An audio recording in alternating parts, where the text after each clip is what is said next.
Assalamualaikum anak-anak.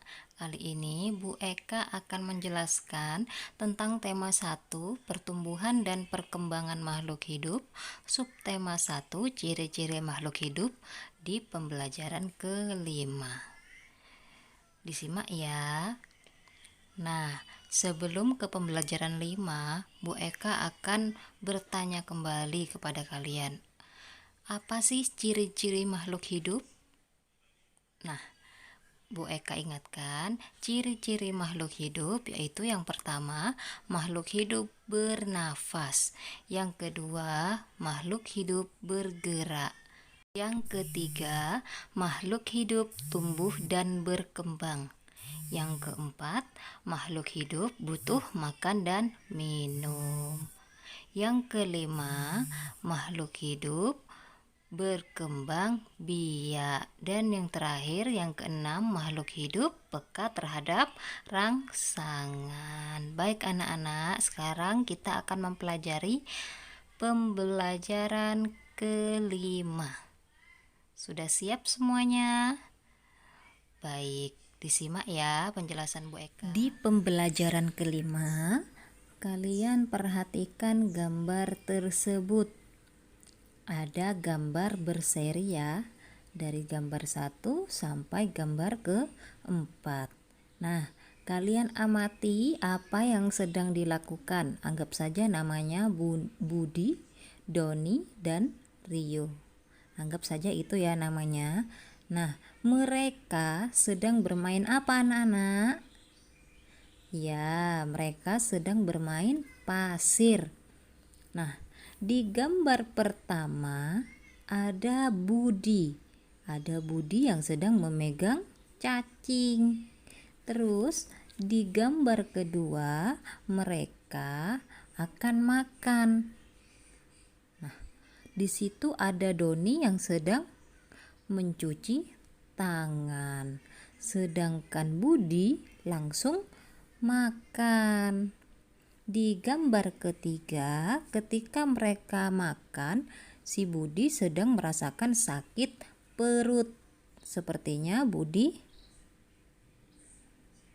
sedang sakit. Nah, yang keempat, Budi sedang terbaring sakit. Nah, dari gambar tadi kita akan membuat ceritanya. Tadi Bu Eka sudah mengupas sedikit tentang gambar tersebut. Sekarang giliran kalian untuk menceritakan menurut versi kalian sendiri. Jadi kalian harus menceritakan apa yang kalian lihat pada gambar menurut versi kalian. Paham ya? Harus berurutan gambarnya dari gambar 1 sampai gambar 4. Paham ya anak-anak? Nah, dari gambar tadi kalian bisa menyimpulkan sebelum kita makan kita harus mencuci tangan terlebih dahulu. Nah, ada gambar lagi yaitu aturan sebelum makan. Nah, biasanya kalian kalau sebelum makan apa saja yang kalian lakukan? Mencuci tangan, terus berdoa. Nah, salah satu ciri makhluk hidup adalah tumbuh. Untuk bertumbuh, makhluk hidup itu perlu makan dan minum. Makanan yang baik untuk pertumbuhan adalah makanan yang bersih dan sehat. Jadi kebersihan makanan juga akan mempengaruhi pertumbuhan kita. Kalau makanannya tidak sehat, maka kita tidak akan sehat. Kita akan sakit, ya kan? Jika makanan yang kita makan bersih, maka kita akan tumbuh sehat. Nah, kesehatan dan pertumbuhan kita akan terpengaruh apabila makanan yang kita makan tidak bersih.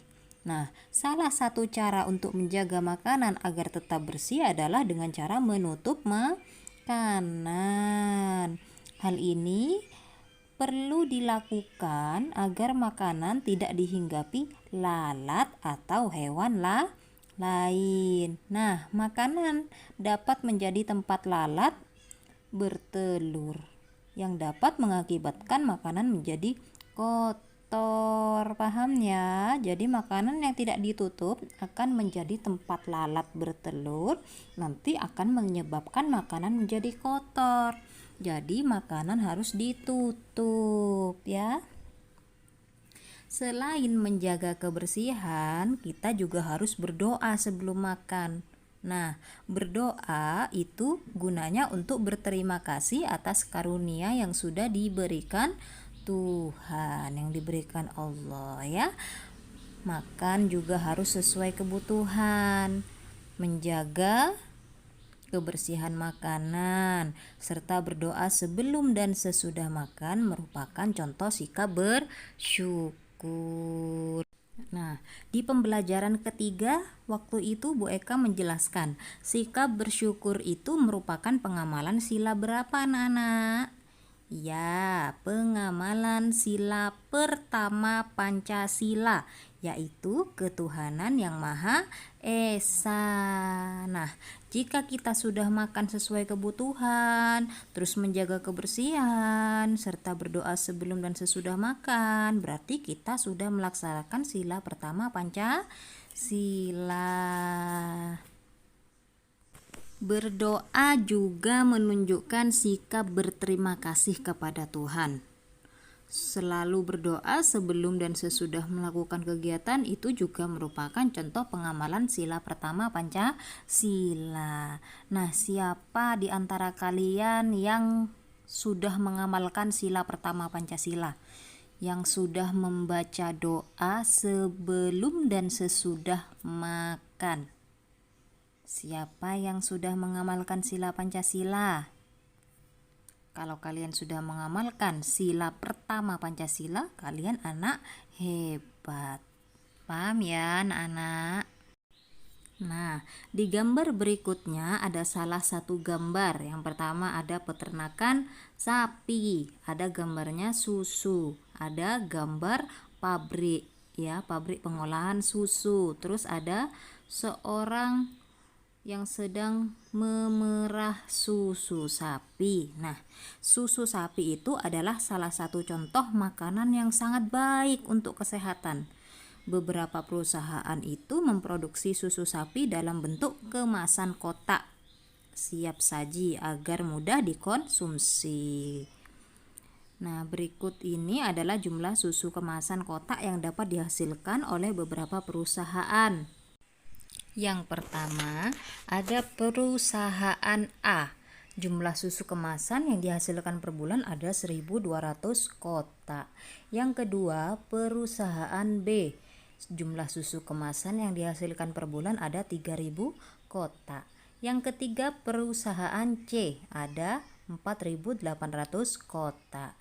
Yang keempat, perusahaan D. Ada 3.250 kotak. Dan yang terakhir, perusahaan E memproduksi 2.200 kotak ya anak-anak. Nah, perusahaan mana yang memproduksi susu kemasan paling banyak?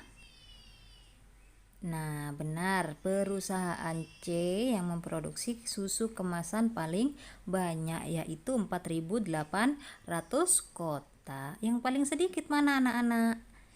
Ya, benar, perusahaan A memproduksi 1.200 kotak. Paham ya anak-anak sampai di sini? Nah, di situ ada contoh soal ya. Berapa jumlah susu kemasan kotak yang dihasilkan perusahaan A dan perusahaan D? Nah, berarti permasalahan tersebut diselesaikan dengan penjumlahan, dijumlahkan antara perusahaan A ditambah perusahaan D. Nah, penjumlahan dapat dilakukan dengan cara menyusun ke bawah, meletakkan bilangan sejajar sesuai nilai tempat, lalu kalian jumlahkan sesuai dengan kelompoknya. Contohnya, cara menyelesaikan perusahaan A dan perusahaan D. Perusahaan A menghasilkan 1.200 kotak. Perusahaan D menghasilkan 3.250 kotak. Jadi berapa jumlah susu kotak semuanya?